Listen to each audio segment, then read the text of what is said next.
whisper reached Louisa Bennet before she even reached the altar.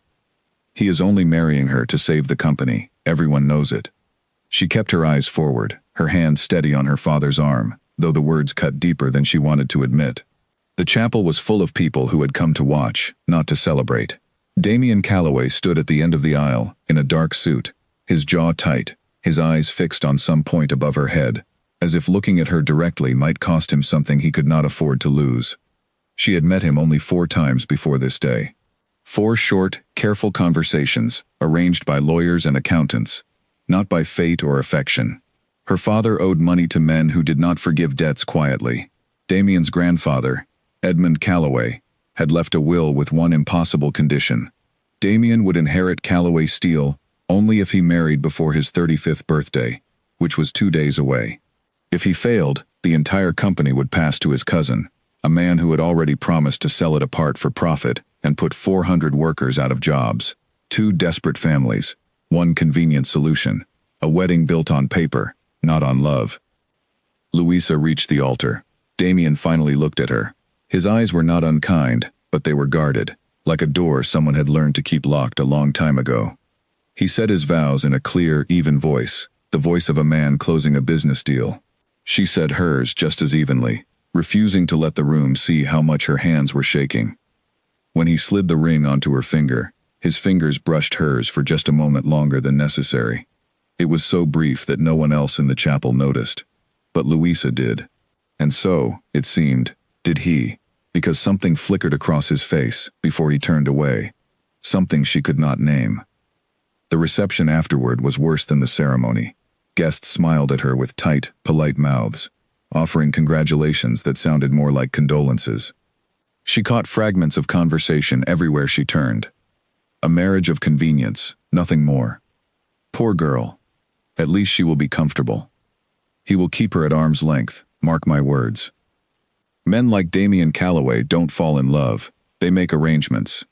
Louisa held her champagne glass and said nothing, because there was nothing to say that would change their minds, and because some small, stubborn part of her worried they might be right.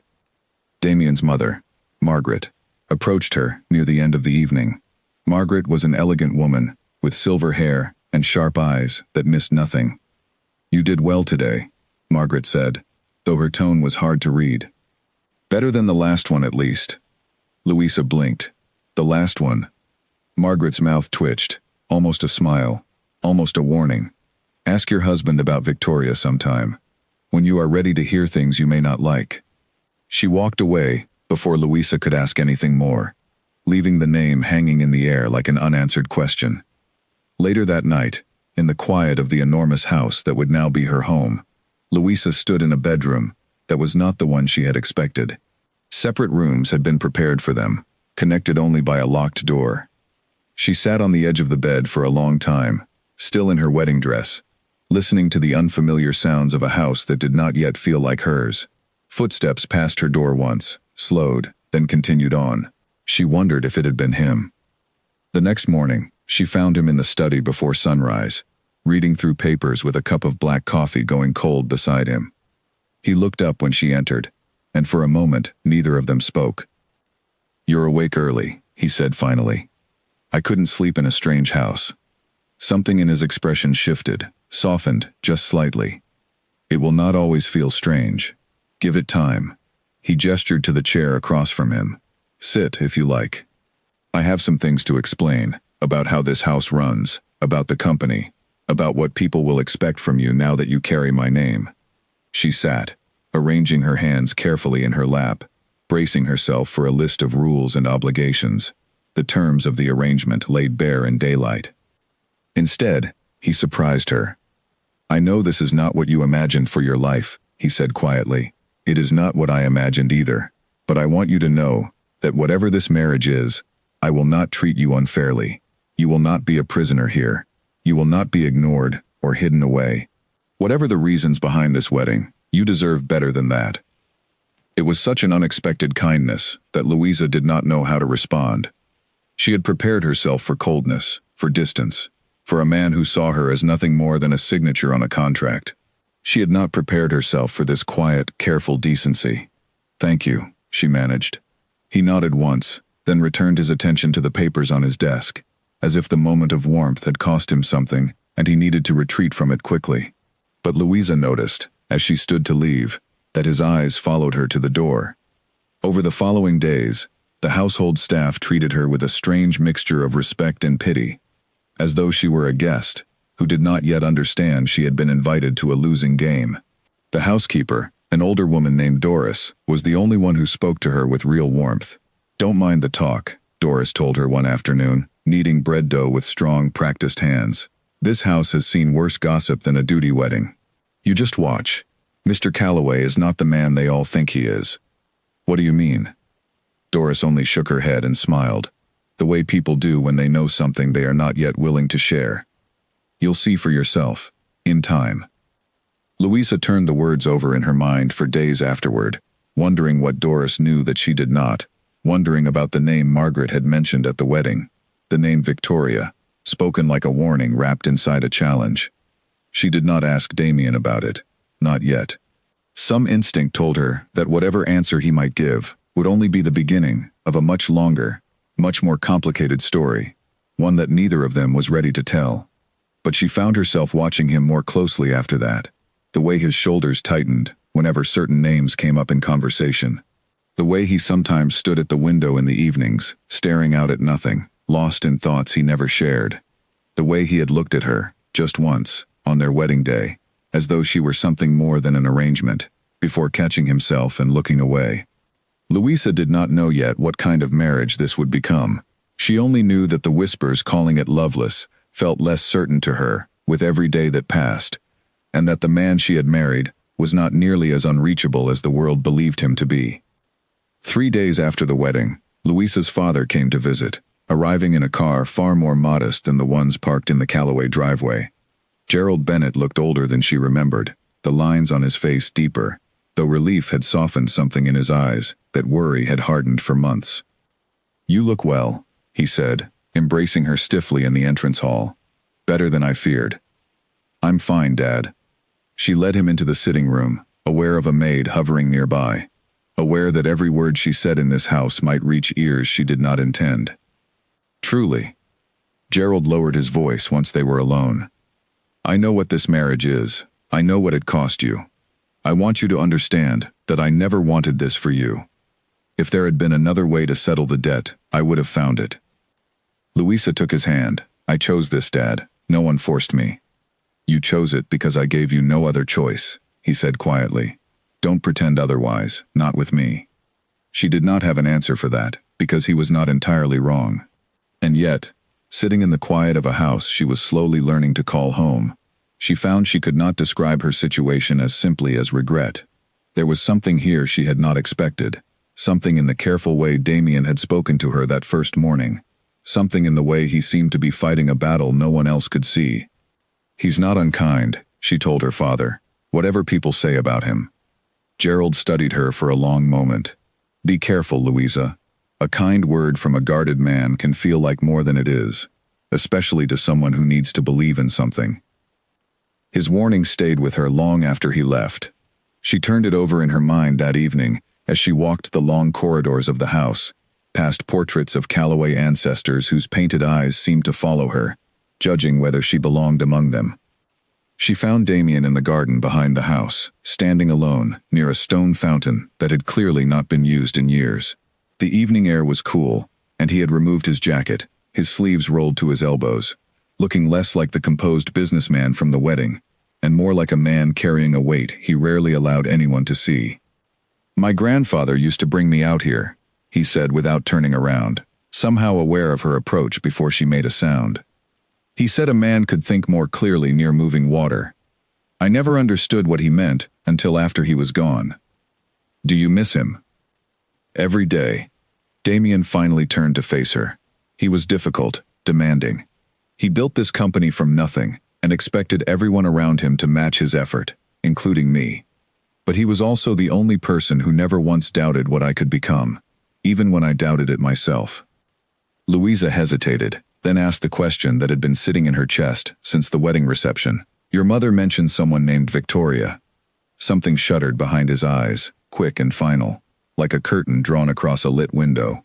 "That is a conversation for another time," he said, his voice suddenly distant again. "Not tonight." She did not push, but she noted, with a strange and unfamiliar ache, how quickly warmth could disappear from him, how carefully he guarded whatever pain lived behind that name. She wanted, more than she expected to be the kind of person he might someday trust enough to tell.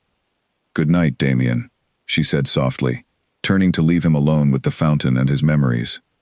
"Louisa." His voice stopped her. She turned back. For a moment he looked as though he might say something important, something that mattered. Instead, he only offered a small, tired smile. "Thank you for not asking twice." She walked back into the house alone, but for the first time since the wedding, she did not feel like a stranger inside its walls.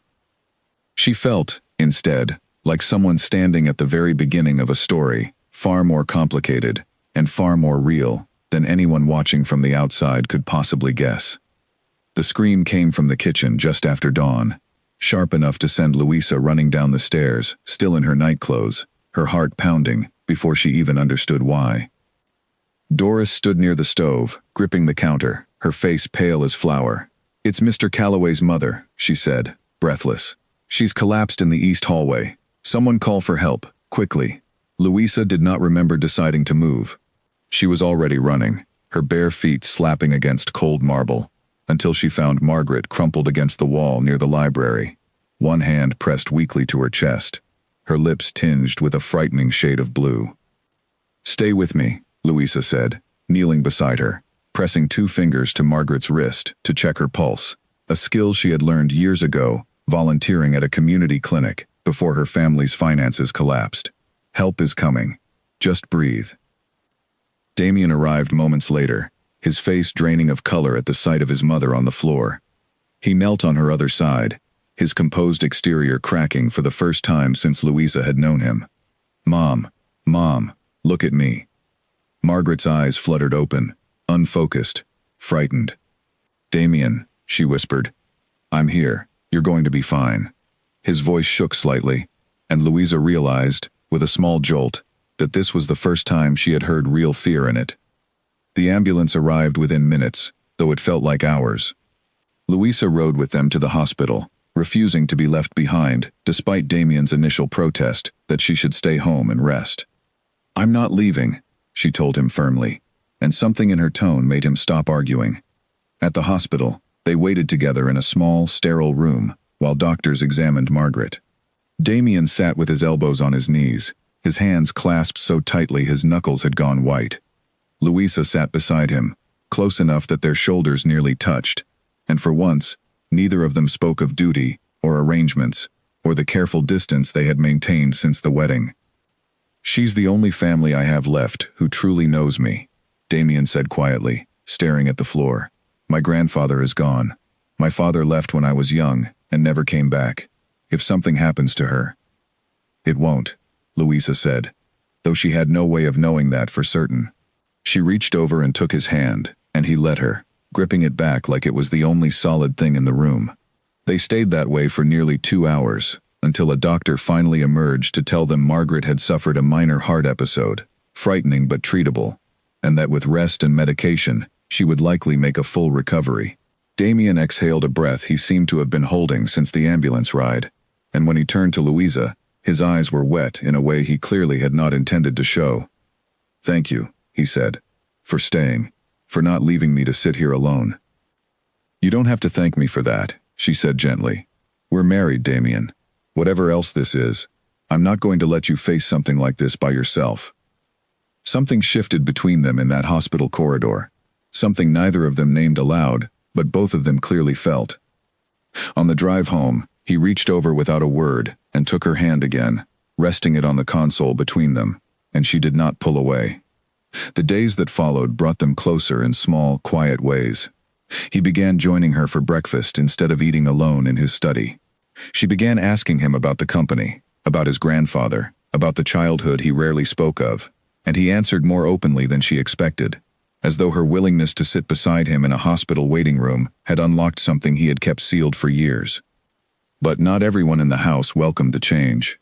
Louisa noticed it first in the way certain staff members watched her when they thought she wasn't looking, the way conversations sometimes stopped abruptly when she entered a room.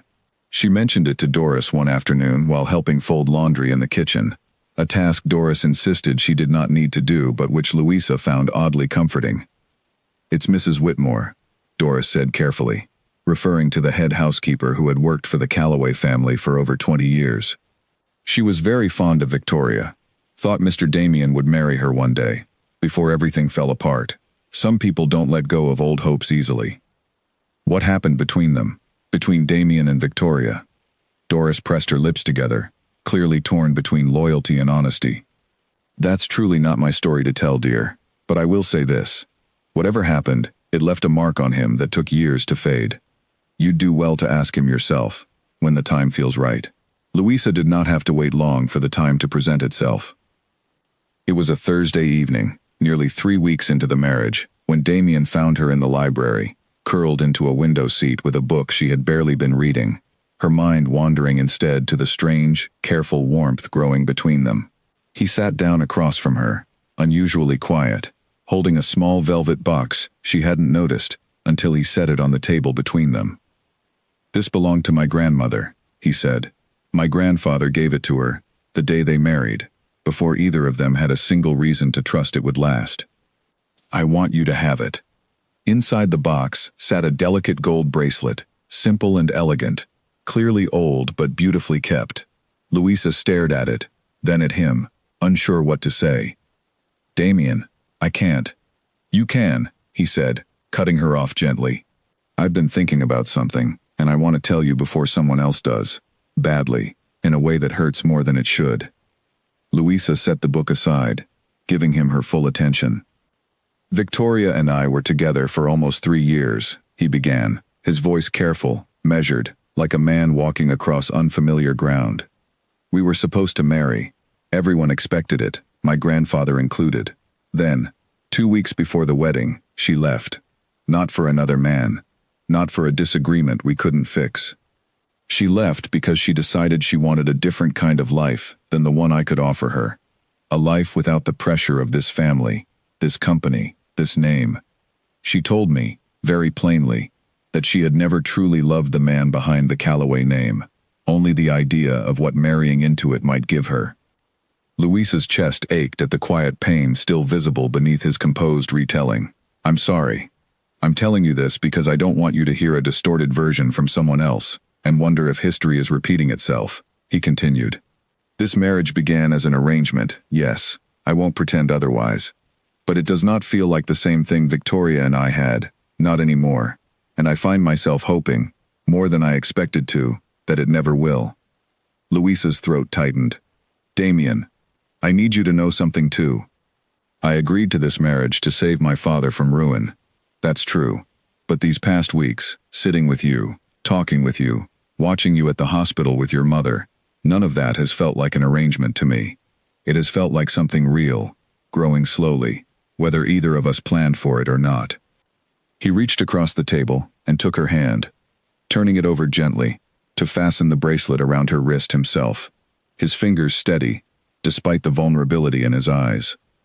"Then perhaps," he said quietly, "we let it keep growing, and see what it becomes." For a moment, neither of them moved, the space between them charged with something neither dared to name too soon.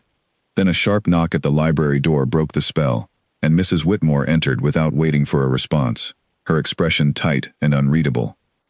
"Mr. Calloway," she said stiffly, "there's a call for you. A woman named Victoria is on the line. She says it's urgent." The warmth in Damien's face vanished instantly, replaced by something guarded and wary. Louisa felt the shift like a physical thing, the fragile new closeness between them, suddenly overshadowed by a name from his past that clearly was not finished with him yet. "I'll take it in my study," Damien said, rising slowly.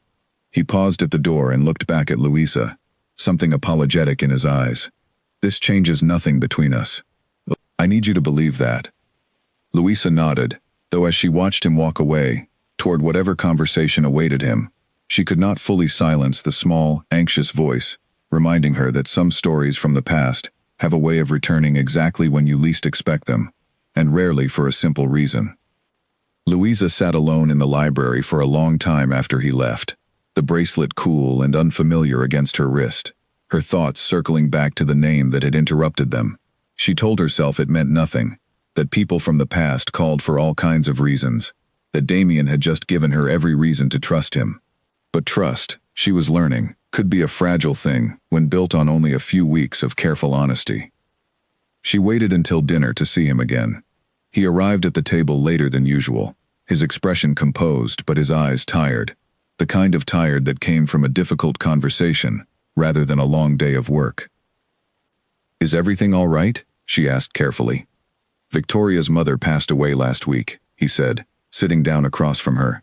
"She called to let me know, out of some sense of old obligation, I suppose. She also mentioned she'd heard about the wedding and wanted to offer her congratulations." He paused, studying Louisa's face. "I know how that sounds. I know what conclusions are easy to draw." "I wasn't drawing any conclusions," Louisa said, though the tightness in her chest suggested otherwise. "You were," he said gently, not unkindly, "and I understand why. But I need you to hear this clearly. Whatever Victoria and I once had ended a long time ago, and it ended because of choices she made, not because any door was left open waiting for her to return. I have no intention of walking through that door again, even if she wanted me to, which she does not." Louisa studied him across the table, searching for any sign of hesitation, any flicker of doubt. She found none. "Thank you for telling me. I meant what I said in the library," he continued, "about this marriage becoming something real. I don't say things like that lightly, Louisa. I never have." Dinner that evening passed more comfortably than she expected, the earlier tension slowly dissolving into easy conversation about small, ordinary things. His plans for expanding the company's community programs, her interest in returning to volunteer work now that her family's situation had stabilized. It was, she realized with quiet surprise, the first time since the wedding that an entire evening had passed without either of them mentioning duty or obligation even once. Later that night, as she prepared for bed, a soft knock sounded at the connecting door between their rooms, the door that had remained locked and untouched since their wedding night. She opened it to find Damien standing there, still dressed, looking almost uncertain in a way she had never seen from him before. "I wanted to say goodnight properly," he said, "not through a locked door." "That's a strange kind of progress," she said, a small smile tugging at her mouth, despite the seriousness of the day. "It's the kind of progress I know how to make," he admitted. "I'm not a man who finds these things easy, Louisa. I never have been, even before Victoria. But I don't want to hide from this, from you, the way I've hidden from everything else in my life that ever mattered enough to hurt." She reached out and unlocked the door fully, leaving it open between them, a small but deliberate choice. "Then don't." He studied her for a long moment, something unguarded finally settling across his features, before he nodded once and stepped back toward his own room, leaving the door open behind him for the first time since they had become husband and wife. Louisa lay awake long after the house had gone quiet, listening to the faint, steady sound of his footsteps moving through his room on the other side of the open doorway, and found that for the first time since her wedding day, the silence of the house no longer felt lonely. It felt, instead, like the beginning of something neither of them had expected to find inside an arrangement built entirely on paper. But even as she drifted toward sleep, a small, persistent unease lingered at the edges of her thoughts. The memory of Mrs. Whitmore's tight expression when she announced the call, the memory of how quickly Damien's warmth had shuddered at the sound of a single name. Victoria's mother had died, and grief had a way of pulling people back toward old comforts, old regrets, old chances they once let slip away. Louisa did not yet know whether that door from the past was truly closed for good, or whether it had only been left slightly ajar, waiting for the right moment to swing open again and test everything she and Damien were only just beginning to build.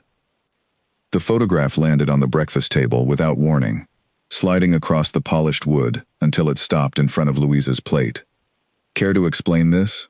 Damien's cousin, Nathaniel Calloway, stood at the head of the table, arms crossed, a thin smile curling at the corner of his mouth.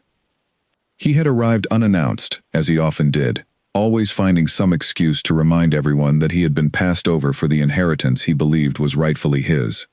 Louisa looked down at the photograph. It showed her, from several years earlier, standing outside a small clinic she had once worked at, arm in arm with a young man she'd barely remembered, a co-worker who had briefly dated a friend of hers. The image was innocent, unremarkable, taken at a farewell party for a departing colleague. But cropped and presented the way Nathaniel had chosen to present it, it looked like something else entirely. Something scandalous. "Where did you get this?" Damien's voice was low and dangerous, a tone Louisa had not yet heard from him. "Does it matter?" Nathaniel shrugged, clearly enjoying himself.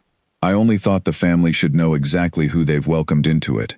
Before the board finalizes your position as chief executive, Damien, perhaps they'd like to understand the character of the woman standing beside you." Louisa's face burned, humiliation and anger warring inside her chest. "That photograph is 4 years old.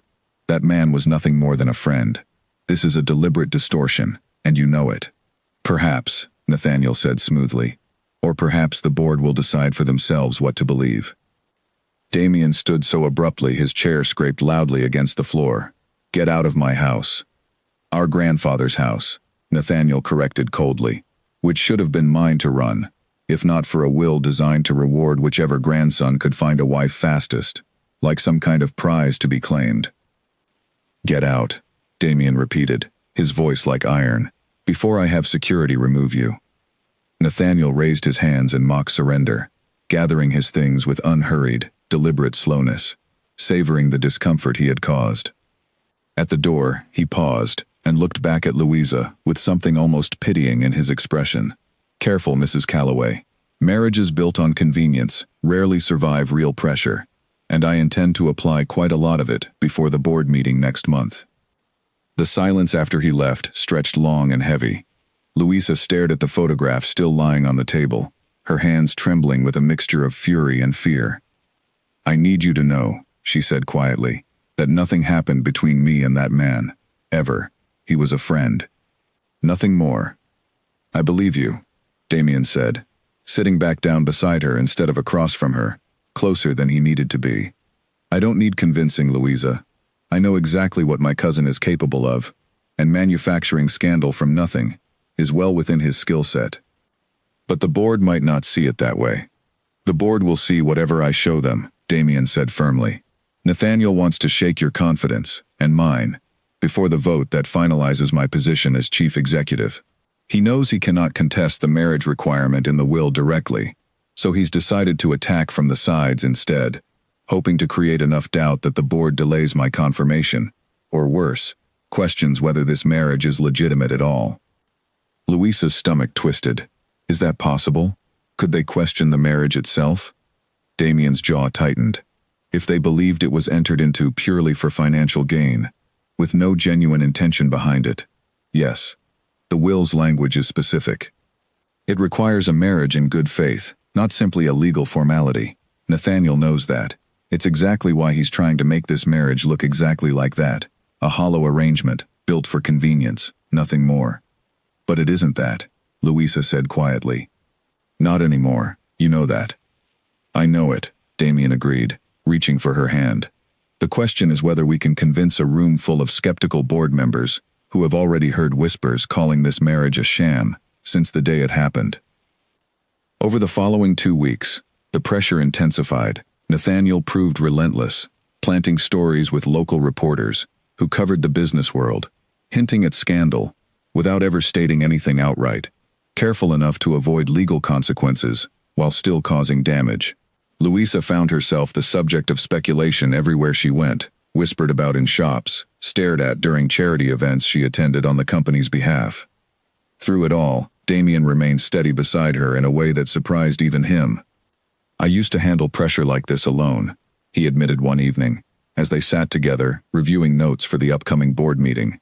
"Victoria never wanted any part of the difficult side of this life.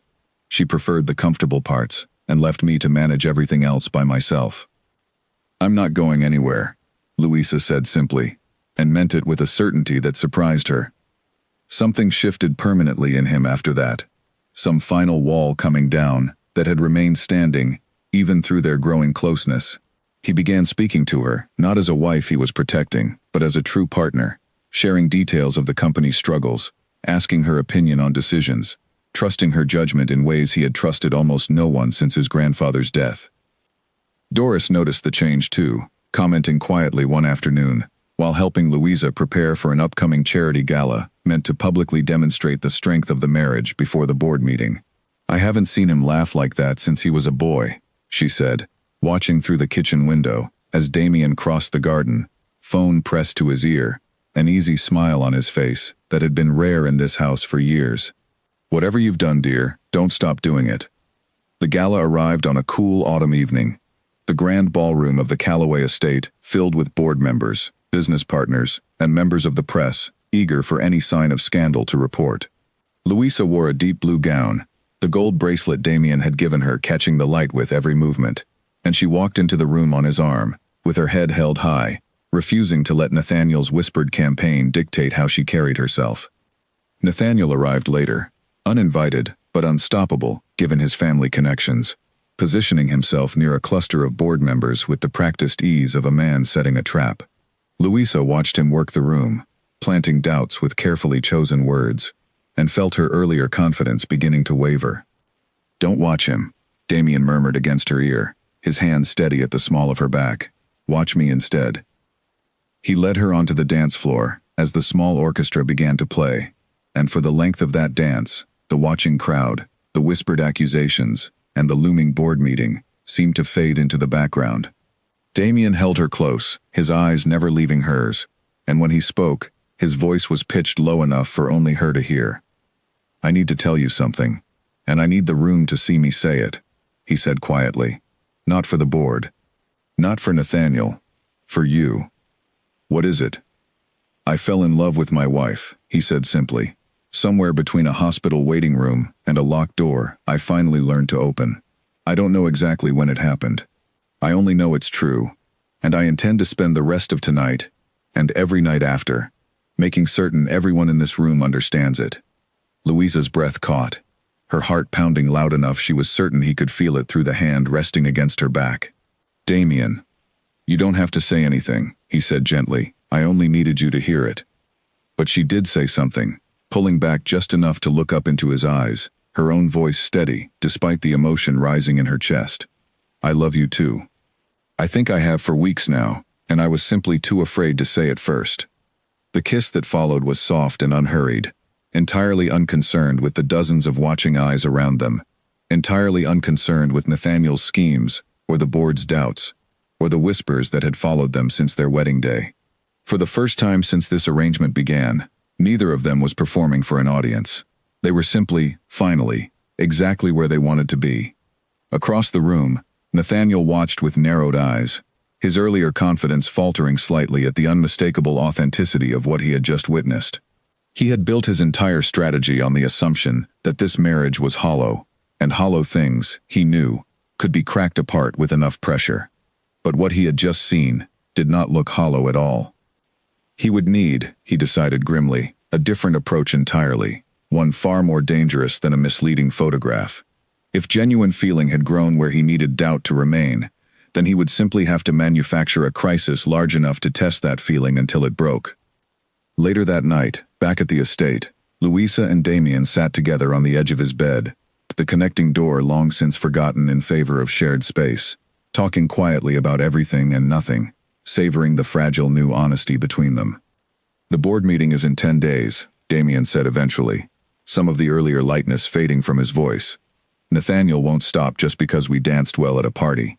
He'll come at us again, harder this time. Then we'll face it together," Louisa said, curling closer against him. "Whatever it is." "Together," he agreed, pressing a kiss to her forehead, though something in his tone carried a note of worry he could not quite hide, as though some part of him already sensed that whatever Nathaniel planned next would test them in ways neither of them could fully prepare for.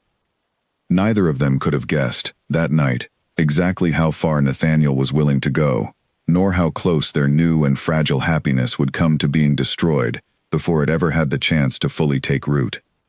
3 days after the gala, Louisa's father called, his voice tight with worry. "A man came to see me today," Gerald said. "Well-dressed, expensive car. He offered to clear the remainder of my debt, all of it, in exchange for a signed statement." Louisa's stomach dropped. A statement saying what? That you married Damien only because I pressured you into it to save myself from financial ruin. That there was never any real affection involved. Gerald's voice shook with anger. I told him to leave before I called the police. Dad, thank you. I'm sorry you had to deal with that. Don't apologize to me, Gerald said firmly. That man was Nathaniel Calloway, wasn't he? Yes. Be careful, sweetheart. A man willing to bribe a father against his own daughter is a man willing to do far worse when bribery fails. Louisa relayed the conversation to Damien that evening, watching his expression harden with each word. He went after your father directly, Damien said quietly. That's a new level, even for Nathaniel. What do we do? We prepare, Damien said. I've asked our legal team to document every instance of Nathaniel's interference, every planted story, every attempt at manipulation. If he wants to fight dirty in front of the board, I intend to have the evidence ready to show exactly what kind of man he really is. Over the following days, Louisa threw herself into helping build that case, spending hours in Damien's study reviewing documents, cross-referencing dates, building a timeline that painted a damning picture of Nathaniel's campaign against them. The work drew them closer still, long evenings spent shoulder to shoulder over spread papers, quiet conversations that drifted from business into something far more personal. Tell me something about your childhood, Louisa said one night, setting aside a folder of papers as exhaustion finally caught up with them both. Something that has nothing to do with the company, or the will, or any of this. Damien considered the question for a long moment, something softening in his face. My grandfather used to take me fishing every summer, at a small lake about 2 hours from here. He never cared whether we caught anything. He just wanted the quiet, and he wanted me away from the pressure of this house for a few days each year. I haven't been back since he died. We should go sometime, Louisa said, when all of this is finished. I'd like that, Damien said, and the warmth in his voice told her he meant it completely. I'd like to show you the parts of my life that have nothing to do with duty, or arrangements, or boardrooms. I want you to know all of it, not just the parts that came with the marriage. I want that too, Louisa admitted. I want to know the man behind the name, not just the husband I was assigned. He reached over and tucked a strand of hair behind her ear, his touch gentle, deliberate. You already do, more than anyone else alive right now. That frightens me a little, if I'm honest. I haven't let anyone this close in a very long time. Does it frighten you in a bad way?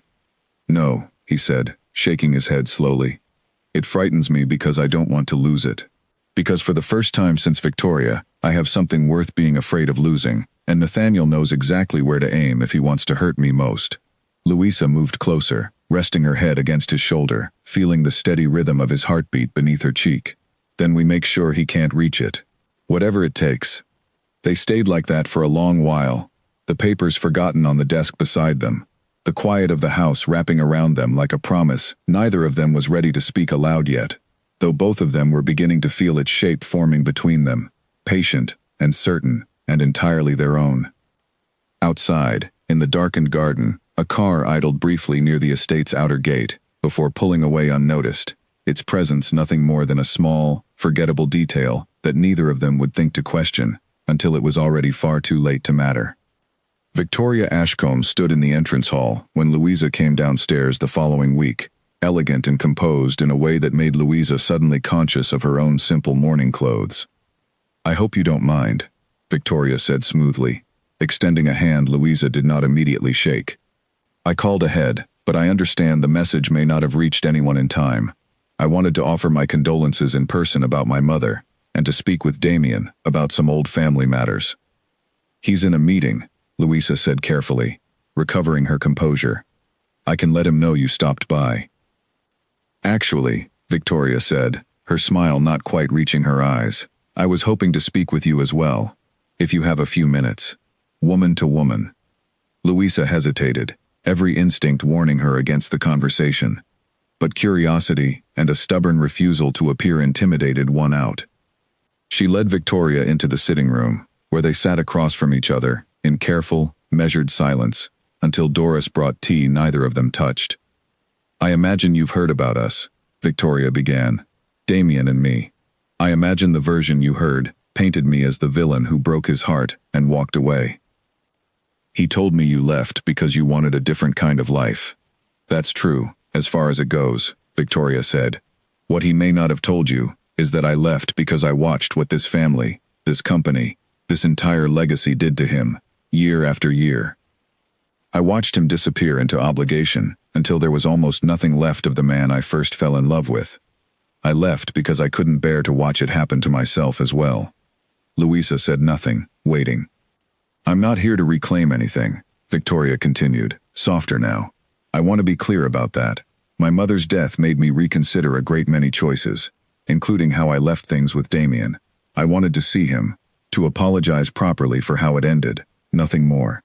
But seeing the two of you together at that gala last week, I have to say, I was surprised.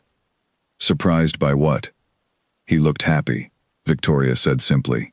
Genuinely happy, in a way I never quite managed to make him feel, not even in our best years together. I wanted you to know that I see it, and that whatever Nathaniel is trying to convince people of, I don't believe this marriage is the hollow arrangement he's describing to anyone who will listen.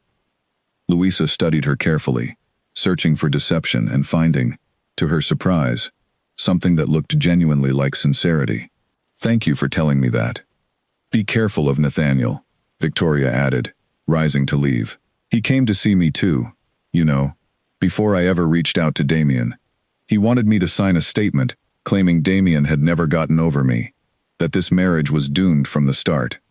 I refused, obviously, but it tells you exactly how far he's willing to go, and how many people he's willing to approach to build his case. After Victoria left, Louisa sat alone in the sitting room for a long time, turning the conversation over in her mind. When she finally found Damien in his study and relayed everything, his expression darkened with each new detail. Nathaniel approached Victoria, he said, almost to himself. That's far more calculated than I gave him credit for. He's building a narrative from every angle he can reach, hoping something eventually sticks. Victoria didn't help him. No, Damien agreed, which surprises me, honestly. But it doesn't change what Nathaniel is attempting. The board meeting is a week away, and he's clearly determined to walk in with something concrete. That evening, an anonymous email arrived at the company's general inbox, quickly forwarded to Damien's legal team, containing a series of doctored financial records suggesting Louisa's father had received a substantial payment shortly after the wedding, framed to look exactly like a purchased bride price, rather than the coincidental timing of an unrelated small business loan Gerald had secured through entirely legitimate channels. This is fabricated, Damien said grimly, spreading the documents across his desk. Badly fabricated, but convincing enough to cause real damage if it reaches the board or the press before we can disprove it. Nathaniel again. Almost certainly, though we can't prove it yet. Damien rubbed his eyes, exhaustion visible beneath his usual composure. I need to bring in an independent forensic accountant to formally clear your father's finances before the board meeting. I'm sorry, Louisa. I never wanted this to touch your family. It's not your fault, Louisa said, though worry gnawed at her chest. We knew Nathaniel wouldn't stop easily. Over the following days, the pressure mounted steadily. Reporters began calling the estate directly, having received anonymous tips about the alleged financial irregularities. Louisa found herself unable to leave the house without cameras following at a distance, unable to answer her phone without screening every unfamiliar number first. The strain began to show in small, painful ways, in the shortened tempers, the late nights spent poring over documents, instead of simply enjoying each other's company, the creeping fear that the fragile happiness they had only just found might not survive what was coming. I keep thinking, Louisa admitted one exhausted evening, that maybe it would be easier for you if I stepped back from public appearances until the board meeting passes. Give Nathaniel less to attack. Damien's expression shifted, something wounded flickering across his face. Is that what you want? No, she said quickly. I only meant, because it sounds like you're suggesting we hide you away, exactly like the marriage he's accusing us of having. A wife kept out of sight, managed and controlled, rather than truly part of this family. His voice carried an edge she hadn't heard directed at her before. I won't do that, Louisa. I told you on our first morning together that you would never be hidden away in this house, and I meant it. I'm scared, Damien, she admitted, her composure finally cracking. I'm scared that everything we've built these past weeks is about to be tested in front of an entire boardroom, and I don't know if it's strong enough yet to survive that kind of pressure." His anger softened instantly into something gentler, and he crossed the room to pull her into his arms. "It's strong enough," he said quietly against her hair. "I promise you, it's strong enough.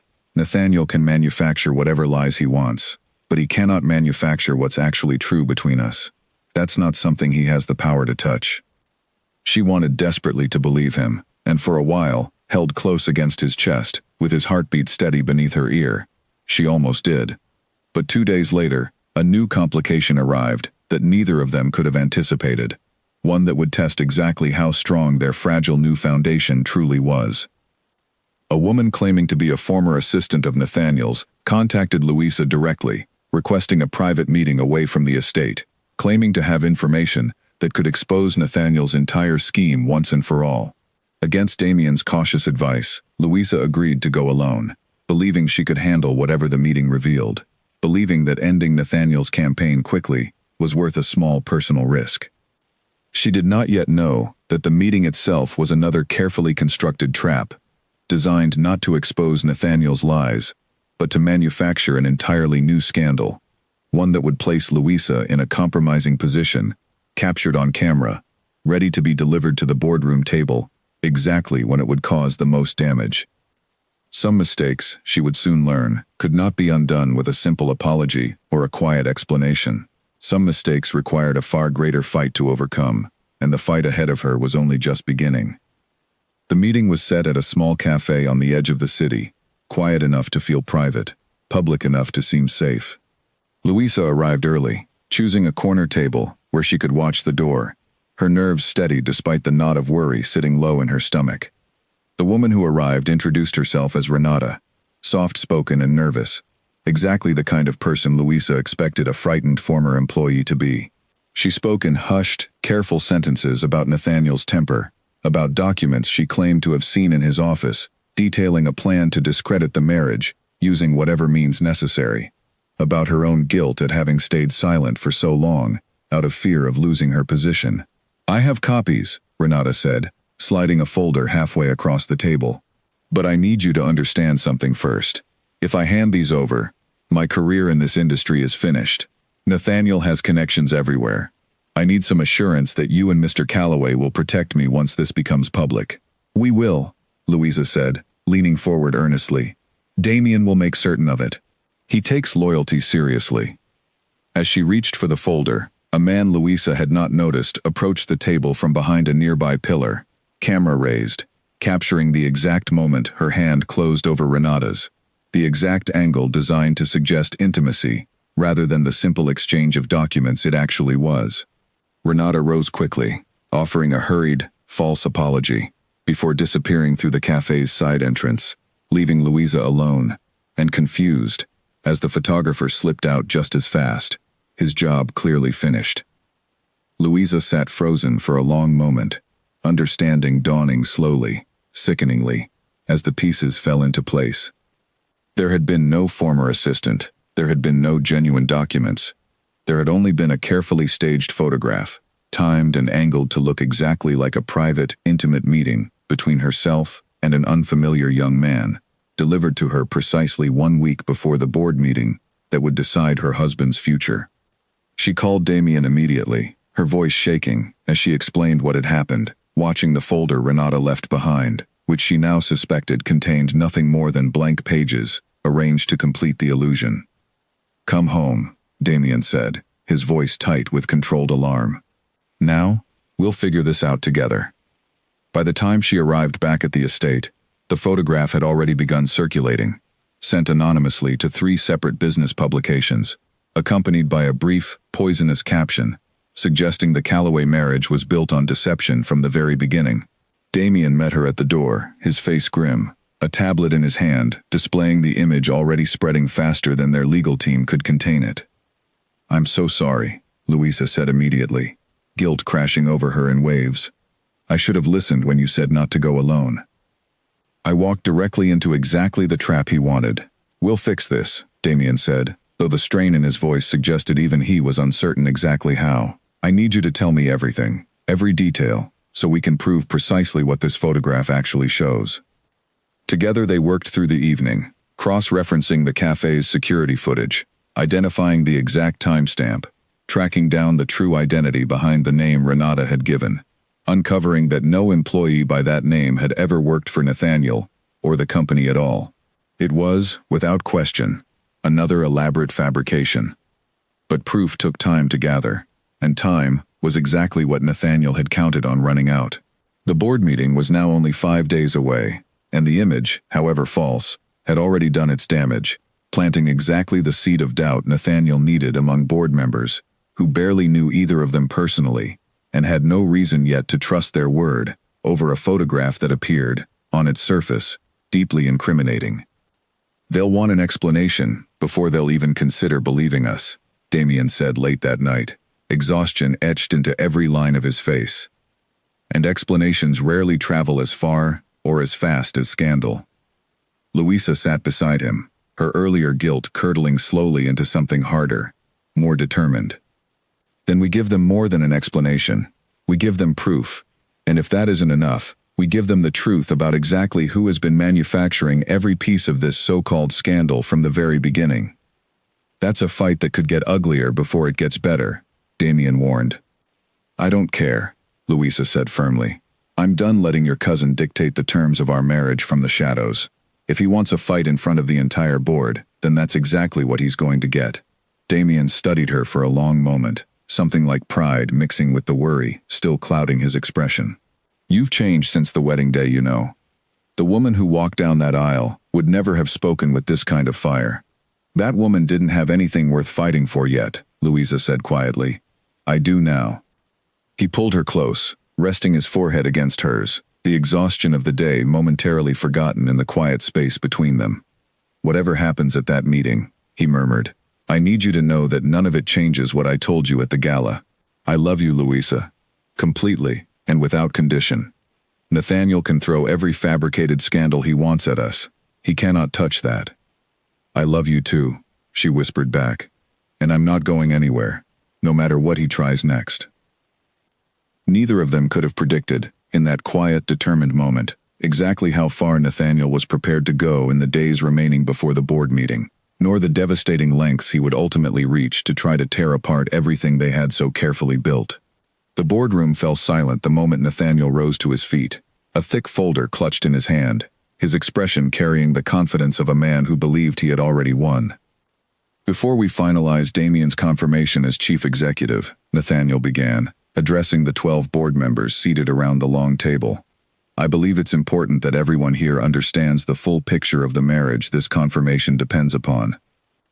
Louisa sat beside Damien, near the head of the table, her spine straight, her hands folded calmly in her lap, despite the anxiety twisting through her chest. They had spent the last 5 days preparing for exactly this moment, gathering evidence, coaching themselves through every possible line of attack, and yet nothing could fully prepare a person for watching someone attempt to dismantle their marriage in front of a room full of strangers, holding the power to decide their future. Nathaniel distributed copies of the photograph from the cafe, along with the earlier doctored financial documents, laying out his case with practiced precision. He spoke of a marriage entered into for financial desperation, of a wife who had already been caught in a compromising meeting with an unknown man, of a will condition satisfied only on paper, while the true spirit of a genuine marriage remained entirely absent. "I am not questioning my cousin's right to inherit," Nathaniel concluded, his voice smooth and reasonable. "I am questioning whether this particular marriage genuinely satisfies our grandfather's explicit requirement of a marriage entered into in good faith, rather than a legal formality, constructed purely for financial convenience, one which now appears to include infidelity as well." Several board members exchanged uneasy glances. An older man near the far end of the table, Harold Whitby, one of the company's longest-serving board members, spoke first. "These are serious allegations, Damien. I think the board deserves a clear response." Damien rose slowly, and Louisa watched him gather himself, drawing on a composure she knew, from these past weeks together, took considerable effort to maintain. "Thank you, Harold. I intend to give you exactly that." He walked the board through everything methodically, presenting security footage from the cafe that showed the entire staged encounter, from Renata's arrival to the photographer's concealed presence behind the pillar, to Renata's hurried exit the moment the picture was captured. He presented the forensic accountant's full report, clearing Gerald Bennett's finances of any connection to a purchased marriage, showing the small business loan for exactly what it was, entirely unrelated, and issued through standard legitimate channels weeks before the wedding was ever arranged.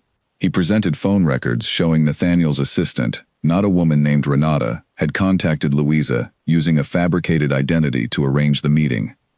The room grew tense as the evidence mounted, board members shifting in their seats, glancing toward Nathaniel with growing suspicion. "This is absurd," Nathaniel said, though a thin sheen of sweat had appeared at his temple. "You expect this board to believe I orchestrated an elaborate scheme against my own cousin." "I expect this board to believe evidence," Damien said calmly, "which is precisely what I've presented." Harold studied the documents carefully before looking up. "Even if we accept everything you've shown us, Damien, the core question remains. Was this marriage entered into genuinely, or was it, at its foundation, simply a transaction designed to satisfy a will's requirements?" The room turned toward Louisa, and she felt every eye settle on her, waiting. She rose slowly, aware of her heartbeat pounding in her ears, aware that whatever she said in the next few minutes would likely determine not only Damien's future with the company, but the fate of everything they had quietly built together over these past 2 months. "I won't pretend this marriage began the way most marriages do," she said, her voice steady, despite the pressure of the room. "It began out of necessity. My father owed a debt that threatened to destroy our family. Damien needed to marry to satisfy his grandfather's will. Neither of us expected love to come from that arrangement, and I understand why that history makes this board cautious." She paused, glancing at Damien, drawing strength from the quiet steadiness in his eyes. "But something happened in the weeks since our wedding that neither of us anticipated," she continued. "I watched a man who could have treated me as nothing more than a convenient signature choose, instead, to treat me with genuine respect from our very first morning together. I sat beside him in a hospital waiting room, terrified for his mother's life, and understood, in that moment, that whatever this marriage began as, it had already become something else entirely. I have watched him defend me against attacks that had nothing to do with duty and everything to do with a man protecting someone he loves." Her voice caught slightly, emotion rising unexpectedly, but she pushed through it. "I love my husband," she said clearly, meeting the eyes of every board member in turn. "Not because a will required it, not because my family's debt demanded it, but because these past 2 months have shown me exactly the kind of man he is, beneath every rumor and every expectation this family has placed on him. If that isn't good faith, I genuinely don't know what would satisfy this room's definition of it." Silence held the room for a long moment. Then Harold Whitby set down his pen, studying both of them with an expression that had softened considerably. "I've known this family for over 30 years, he said slowly. "I watched Edmund Calloway build this company with his bare hands, and I watched him struggle for years afterward to find someone he trusted enough to hand it to. I think, whatever this marriage began as, what I've just witnessed in this room speaks louder than any photograph or financial document Nathaniel has presented." Murmurs of agreement rippled around the table. Nathaniel's composure finally cracked, his earlier confidence dissolving into visible frustration. "You cannot possibly be swayed by a speech," he said sharply. "I've presented concrete evidence."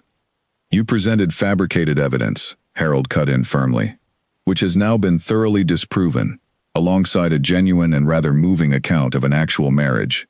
I move that we proceed with Damien's confirmation as chief executive, effective immediately." The vote that followed was swift and nearly unanimous, only 2 board members abstaining, none voting against.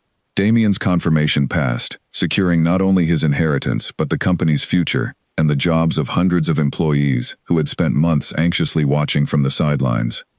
Nathaniel stormed out of the boardroom without another word, his final, desperate scheme having failed as thoroughly as every attempt before it. Louisa watched him go, feeling not triumph but a quiet, exhausted relief, the culmination of weeks of pressure finally releasing from her shoulders. Damien turned to her the moment the room began to clear, pulling her into an embrace that spoke more than any words could manage. "You saved us in there," he murmured against her hair. "I don't know how to thank you for that." "You don't have to thank me," she said, echoing the words he had once said to her outside a hospital room weeks earlier. "We're married, Damien. I told you I wasn't going anywhere, and I meant it." But even amid the relief of the boardroom victory, a new complication was already unfolding, one neither of them could have anticipated, in the immediate aftermath of their triumph. As they left the building together, a woman approached them near the parking entrance, her expression hesitant, clearly nervous about interrupting. "Mrs. Calloway," she said carefully, "my name is actually Renata, the real Renata. I only found out this afternoon that someone has been using my name and impersonating my identity to arrange meetings under false pretenses. I came as soon as I could, once a friend showed me the photograph circulating online with my supposed name attached to it." Louisa and Damien exchanged a startled glance. "You didn't arrange the meeting at the cafe?" "No," the real Renata said firmly. "I've never met either of you before this moment. Whoever contacted you used my name, but it certainly wasn't me. I wanted to come forward immediately, both to clear my own name, and because I have reason to believe I know exactly who impersonated me." "Who?" Damien asked, though something in his expression suggested he already suspected the answer. "A woman named Diane Coleman," Renata said.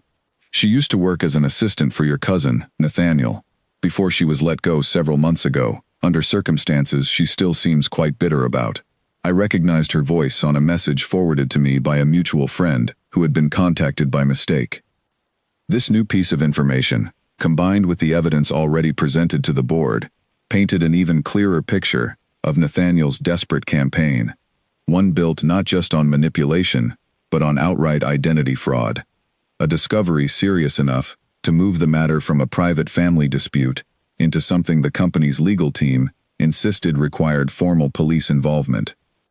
Over the following days, as investigators traced Diane Coleman's involvement and confirmed Nathaniel's role in orchestrating the entire scheme, the full weight of what had nearly happened settled over Louisa and Damien both. They had come dangerously close to losing everything, not because their love wasn't genuine, but because a determined enough enemy had almost succeeded in convincing an entire room of powerful people that it wasn't.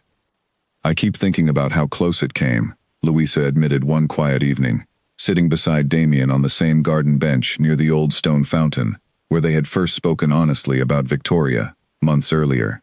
"If Harold hadn't believed us, if the evidence had arrived even a day later."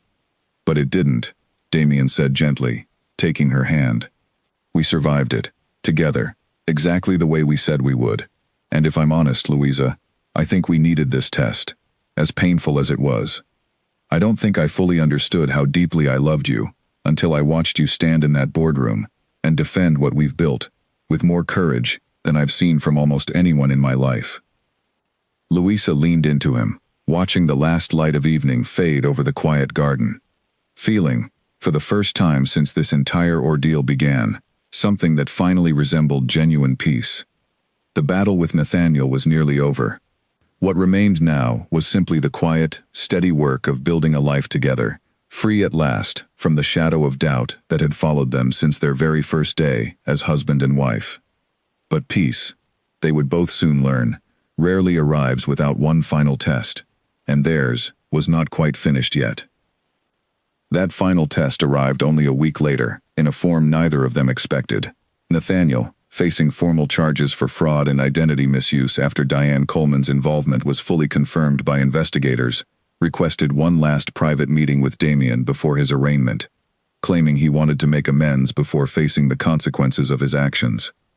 Damien agreed, against the advice of his legal counsel, insisting that whatever bitterness remained between them deserved a final, honest conversation, rather than silence carried forward for years. Louisa accompanied him, unwilling to let him face his cousin alone after everything they had endured together. They met at a small office downtown, neutral ground chosen by Nathaniel's lawyer. Nathaniel looked smaller than Louisa remembered, the confident arrogance that had defined him throughout the entire ordeal, replaced by something tired and hollowed out. "I'm not going to pretend I regret trying to secure what I believed was rightfully mine," Nathaniel began, his voice lacking its usual sharpness. "Our grandfather built that company with both our family's effort, even if the will only remembered your branch of it. But I regret how far I let that resentment carry me. Involving your father-in-law, Louisa, using Diane's desperation for my own purposes. None of that was necessary, and all of it was wrong. "Why are you telling us this now?" Damien asked, guarded but listening. "Because I'm about to lose everything anyway," Nathaniel admitted, a bitter edge returning briefly to his voice before fading again. "The company, my reputation, likely my freedom for a period of time. I find myself, strangely, wanting to leave this particular chapter with something other than pure hatred between us. We're still family, whatever else has happened." Damien studied his cousin for a long moment, old resentment and reluctant sympathy visibly warring behind his eyes. "I won't pretend what you didn't nearly cost me everything that matters most to me," he said finally. "But I also remember, before any of this began, a boy I used to fish alongside at our grandfather's lake, before ambition and resentment came between us. I don't forgive what you did, Nathaniel. Not yet, and maybe not for a long time. But I don't wish you destroyed either." It was, Louisa realized, watching the quiet exchange between them, as close to reconciliation as two deeply wounded men could manage in a single conversation. Imperfect and incomplete, but genuine in its own difficult way. They left the meeting without resolution, exactly as Louisa expected, but with something slightly lighter settled between Damien and the family history that had shaped so much of his guarded nature. On the drive home, he reached over and took her hand without a word, and she understood, without needing him to explain, that he was grateful she had insisted on being there beside him through all of it. That evening, Gerald visited the estate again, this time with none of the earlier tension that had marked his first visit after the wedding. He embraced his daughter warmly in the entrance hall, then extended his hand to Damien with genuine respect. "I owe you an apology," Gerald said. "I judged this marriage before I understood what it might become. I see now how wrong I was to doubt it." "You had every right to worry," Damien said graciously. "You were protecting your daughter. I would expect nothing less from a good father." Gerald smiled, something easing visibly in his posture. "Well, I'm glad to say my worry was misplaced. Whatever began as an arrangement between our families has clearly become something far more real than any of us anticipated." Louisa watched the two men she loved most in the world exchange an easy, genuine warmth, and felt something settle deep and peaceful in her chest. A certainty that whatever difficulties still lay ahead, the foundation beneath her marriage was no longer built on paper and desperation, but on something solid enough to withstand nearly anything the world tried to throw against it. Later that night, standing together at the window of what had become, quietly and without fanfare, their shared bedroom, Damien wrapped his arms around her from behind, resting his chin against the top of her head. "Nathaniel's trial will take months to fully resolve," he said quietly. "There will be more press attention, more difficult days ahead before this is truly finished." "I know," Louisa said, leaning back against him. "But we'll face it the same way we faced everything else. Together." "Together," he agreed, pressing a soft kiss to her temple. "Always, from now on." Outside, the garden lay quiet beneath a clear autumn sky, the old stone fountain finally repaired and running again after years of neglect, water catching moonlight in a way that felt, to both of them, quietly symbolic of everything that had been restored between them these past few months. Out of an arrangement neither had wanted, into a love neither of them could now imagine living without. 6 months passed, and the gossip that once followed Louisa through every shop and every charity event slowly faded into something else entirely. Admiration replacing suspicion, respect replacing pity. Nathaniel's trial concluded quietly in early spring, ending in a plea agreement that spared the family further public scandal while still holding him accountable, a suspended sentence tied to significant restitution and a formal removal from any future involvement with Callaway Steel. Damien visited him once more after the sentencing, a brief, careful conversation that neither of them discussed afterward, though Louisa noticed a quiet ease settle over her husband in the weeks that followed, the ease of a man finally free from a conflict that had shadowed him since childhood.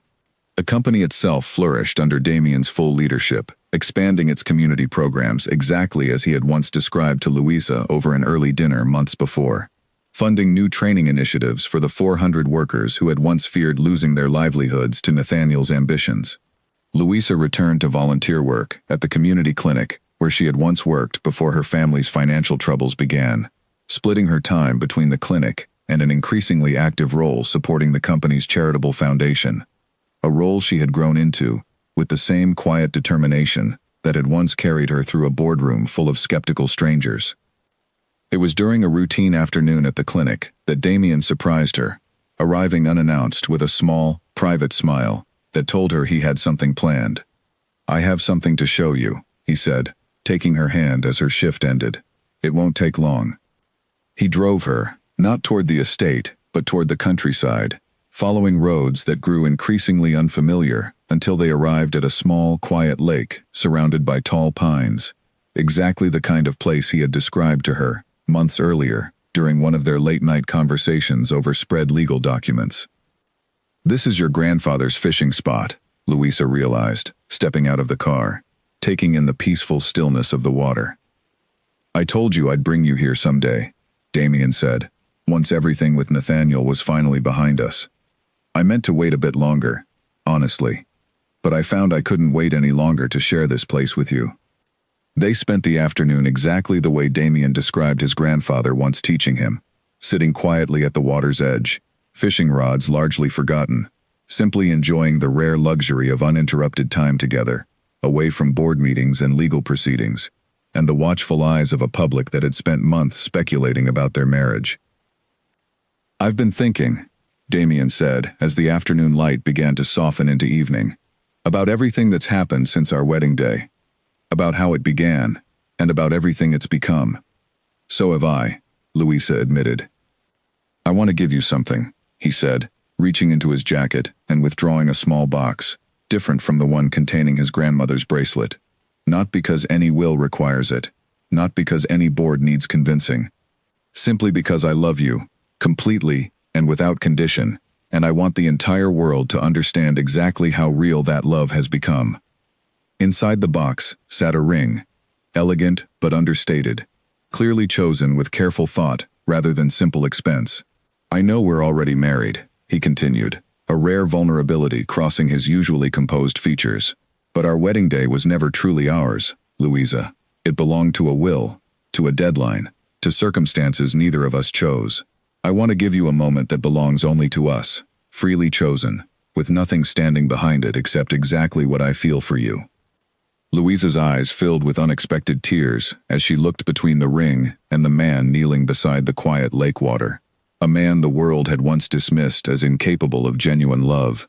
A man who had proven, in 100 small and enormous ways over these past months, exactly how wrong that assumption had been. "Yes," she said softly, before he had even finished asking the question forming on his lips. "Yes, completely, and without any condition of my own." He slid the ring onto her finger, alongside the wedding band from months earlier, and this time, when he kissed her, there was no boardroom watching, no gossiping guests whispering behind careful smiles, no shadow of duty hanging over the moment. There was only the quiet lake, the fading evening light, and two people who had built something real out of an arrangement the entire world once called hollow. The annual charity dinner hosted by Callaway Steel fell just 2 months after Nathaniel's sentencing, an event Damien had once dreaded attending in the early days of their marriage, back when every public appearance felt like another opportunity for whispered judgment. This year felt entirely different. Louisa stood beside him at the entrance, greeting guests with an ease that would have seemed impossible on their wedding day, when every smile aimed her way had carried a trace of pity or suspicion. Among the guests was an older woman named Constance Ferris, a longtime family friend of the Callaways who had been notably absent from their wedding, having made her disapproval of the arrangement known privately to several mutual acquaintances at the time. She approached Louisa directly during the evening, her expression unreadable.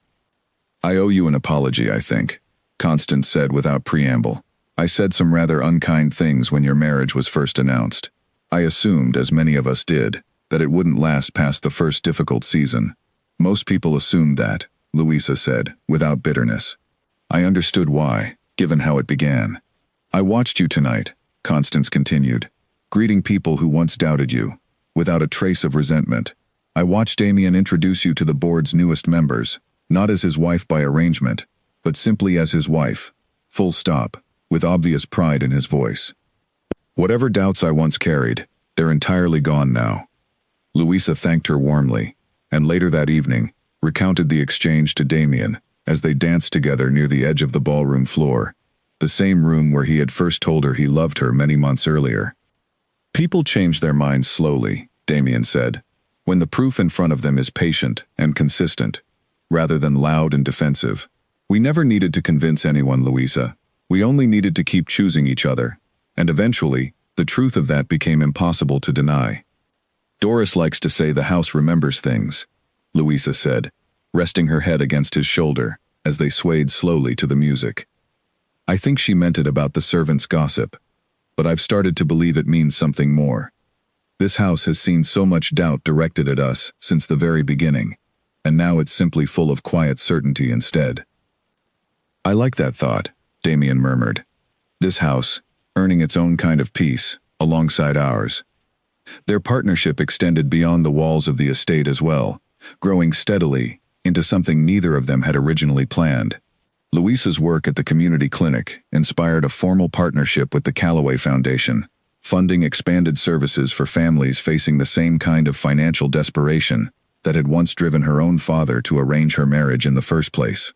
She oversaw the program personally, determined that no other family would need to feel as trapped and hopeless as hers once had, without at least having other options available to them first.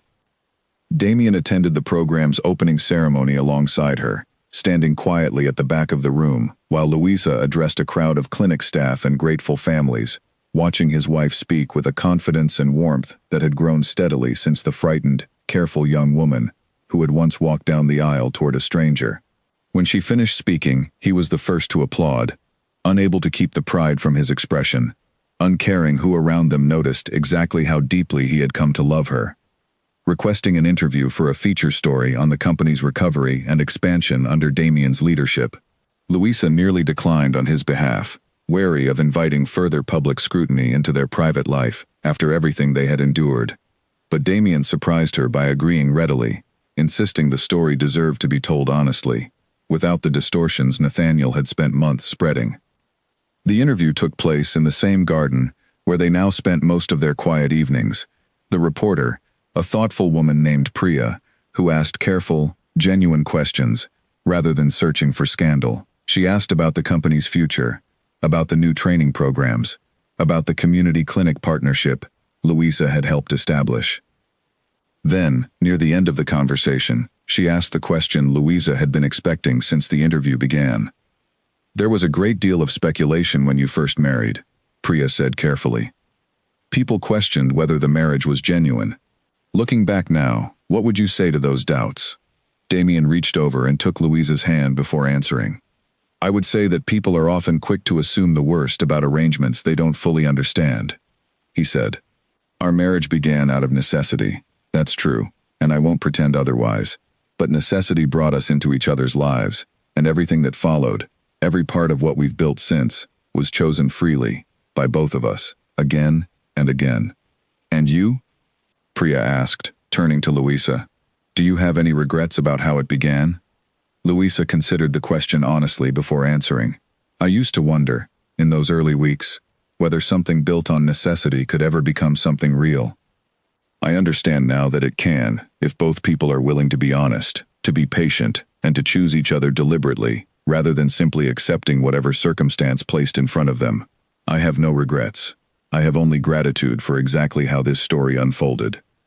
The article, when it published weeks later, painted an honest and warm portrait of their marriage, quoting extensively from their careful, thoughtful answers, and effectively silencing the last remnants of gossip that had followed them since the wedding day. Letters and messages arrived afterward from strangers who had followed the story in the press, many of them expressing quiet admiration for a marriage that had defied the low expectations placed upon it from the very beginning. Louisa kept one message in particular, printed and tucked into a drawer in her study, written by a young woman facing her own arranged marriage overseas, thanking her simply for proving that a story could begin without love and still, through patience and honesty, arrive there in the end. It was a small thing, a single letter among many, but it reminded Louisa exactly why she and Damien had chosen to share their story publicly at all. Not for vindication against Nathaniel or the gossiping guests from their wedding day, but for the quiet hope it might offer someone else, facing a similarly uncertain beginning. They held a small celebration a few weeks later. Nothing like the formal, watched ceremony of their original wedding. Just close family and the handful of people who had stood beside them through everything. Doris beaming proudly near the garden's restored fountain. Gerald raising a toast with tears openly in his eyes. Even Margaret, fully recovered from her earlier health scare, offering a warm and genuine embrace to the daughter-in-law she had once regarded with careful, guarded curiosity. "I owe you an apology too," Margaret told Louisa quietly, during a quiet moment away from the gathered guests. "I mentioned Victoria's name at your wedding, hoping to test you, I suppose. Hoping to see whether you would run from difficulty the way she eventually did. I'm glad, more than I can properly say, that you proved me entirely wrong." "You were protecting your son," Louisa said gently. "I understand that better now than I did then." "He's happier than I've seen him since he was a boy," Margaret said, watching Damien laugh at something Gerald had said across the garden. "Whatever this marriage began as, Louisa, I have no doubt anymore about what it has become." As the small celebration wound down into evening, Damien found Louisa near the fountain, pulling her close for a quiet dance beneath the string lights Doris had insisted on hanging throughout the garden. "Do you remember what people said about us, at the very beginning?" he murmured against her hair. "That I married you for duty, that I would never truly love you." "I remember," Louisa said, smiling against his shoulder. "They were wrong about nearly everything," he said, "except perhaps the duty part. I do feel a duty toward you now, Louisa, though not the kind anyone imagined at our wedding. A duty to love you completely, for the rest of my life, exactly as thoroughly as you've loved me since the very beginning, back when I gave you every reason in the world to walk away, and you chose to stay instead." "I'll always choose to stay," Louisa said softly, looking up into the eyes of the man who had once been nothing more than a stranger, bound to her by legal necessity, and who had since become, through nothing but genuine choice and steady, patient devotion, the truest partner she had ever known. "Duty brought us together, Damien, but love is what kept us here." Above them, the evening sky deepened into a soft, star-scattered darkness, the quiet garden finally free of gossip, scandal, and doubt, holding instead only the steady, unshakable proof of everything two people can build when they choose, again and again, to believe in something the rest of the world was far too quick to dismiss. The story that began with cruel whispers in a crowded chapel ended, months later, in a quiet garden filled with genuine laughter and honest tears. A marriage that started as an arrangement of convenience, transformed entirely into the deepest, most enduring love either of them had ever known.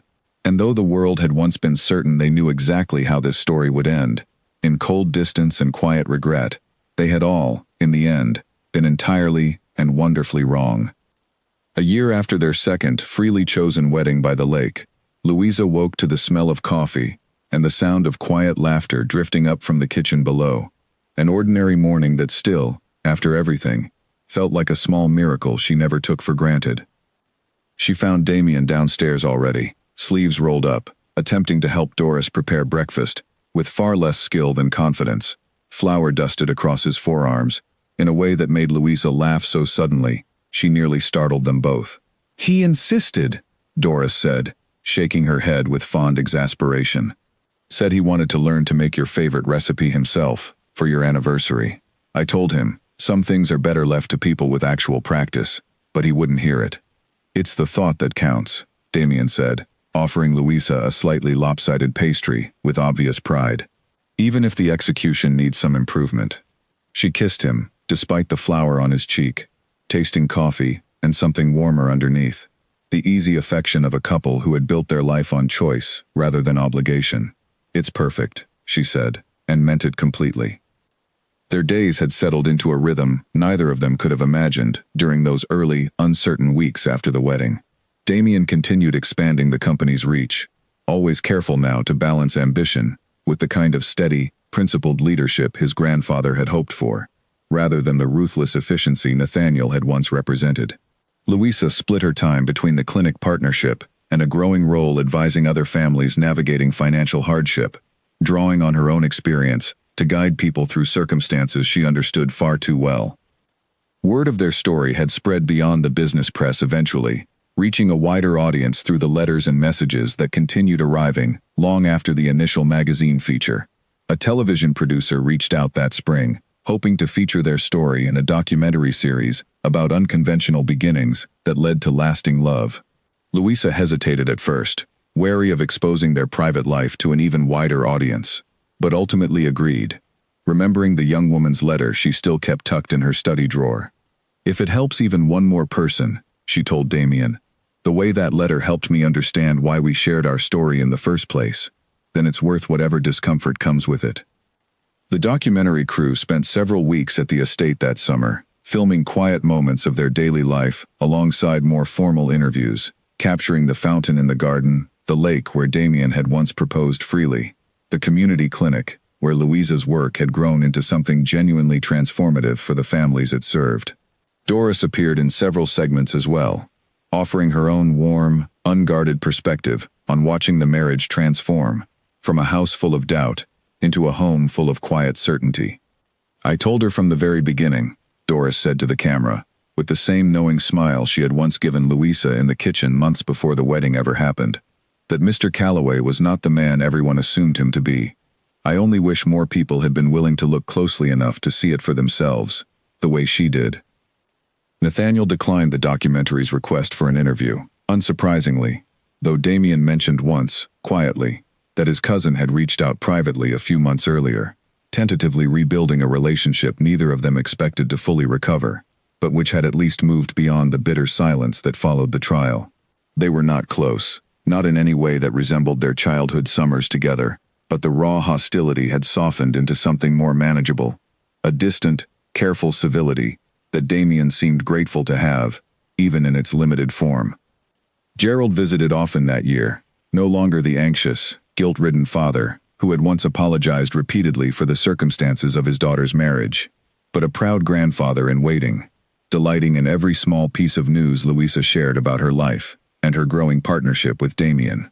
Margaret, too, had settled fully into her role as a doting mother-in-law, her earlier caution long replaced by genuine warmth, spending increasing amounts of time at the estate, teaching Louisa old family recipes and sharing stories about Damien's childhood that made Louisa fall even more deeply in love with the man he had grown into.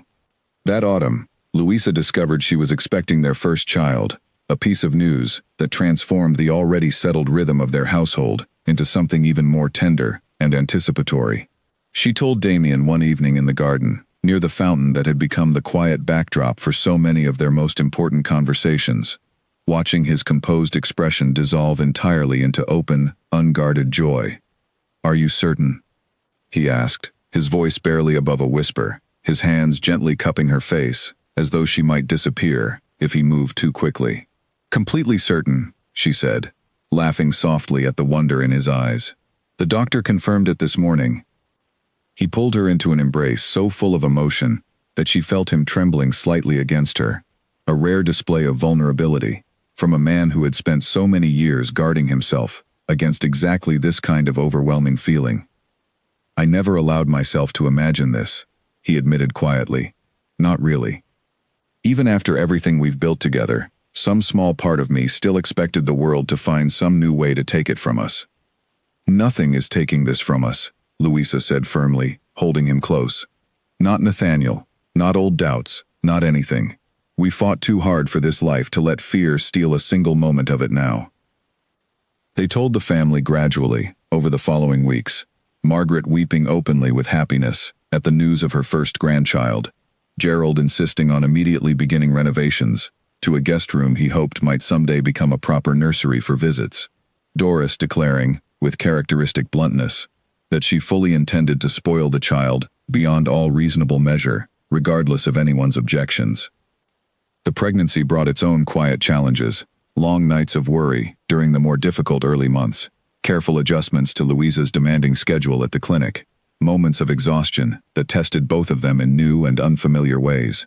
But even in those harder moments, the foundation they had built together held steady, each of them showing up for the other with the same patient determination that had carried them through Nathaniel's schemes and the boardroom's skepticism months earlier. Damien insisted on attending every appointment he possibly could, rearranging board meetings without hesitation, whenever a scheduling conflict arose. A level of involvement that surprised even Louisa, who had known, by then, exactly how deeply he had grown capable of loving beyond the careful boundaries he once maintained. "You don't have to attend every single one," she told him gently one afternoon, watching him clear his calendar for what felt like the dozenth time that month. "I know how much the company depends on you." "The company will survive one missed meeting," Damien said simply. "This won't happen again. Not this particular appointment. Not this particular moment. I don't intend to miss a single piece of it, Louisa. Not after everything it took for us to arrive here." Damien and Louisa sat together in their study, watching the finished piece unfold on screen, seeing their own story reflected back at them, with a clarity that felt both strange and oddly affirming. The final segment closed on footage from their anniversary at the lake, Damien's voice narrating quietly over the image of the water catching evening light. "Everyone told us how this story was supposed to end," his recorded voice said. "Cold, distant, a marriage of convenience that would never become anything more. I understand why they believed that. I nearly believed it myself, in the beginning.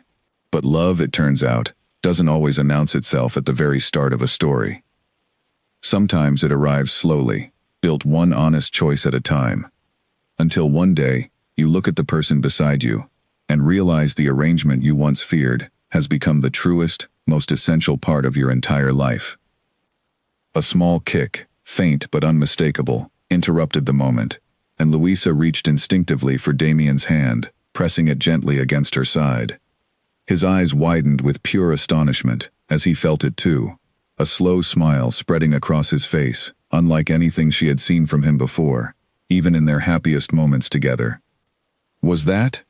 That was your daughter," Louisa said softly, having learned the news only days earlier, a detail she had been saving for exactly the right quiet moment to share.